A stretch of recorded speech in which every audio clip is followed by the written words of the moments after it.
நமச்சிவாயம் அப்படிங்கிற அந்த நாமா நாம் உச்சரிப்பதற்குரிய நாமா. சிவய நம, நமச்சிவய.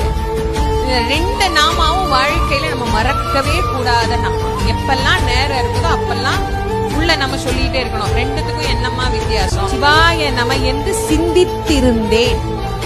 நீங்க இந்த ஒரே வார்த்தையில புரிஞ்சுக்கோங்க. சிவாய நம சிந்திப்பதற்குரிய நாமா, நமச்சிவாய சொல்லுவதற்குரிய நாமா. அவ்வளவுதான்.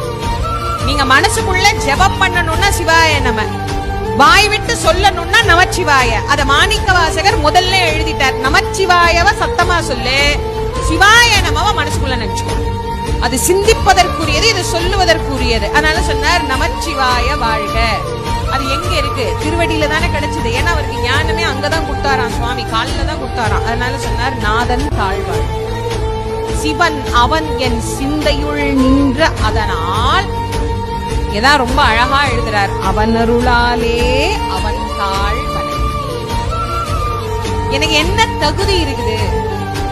அந்த திருவடி பக்கத்துல வர்றதுக்காக எனக்கு தகுதி இருக்குதா? இல்லையே. அவன் அருளால் அவன் தாழ் வணங்கி அவர் சிந்தை மகிழ இந்த சிவபுராணத்தை நான் உங்களுக்கு உரைக்கின்றேன். இதை நீங்க படிச்சா உங்கள் சிந்தை மகிழும். முந்தை வினை ஓய வேண்டும் என்றால் இதை படியுங்கள். முந்தை வினை முழுதும் ஓய உரை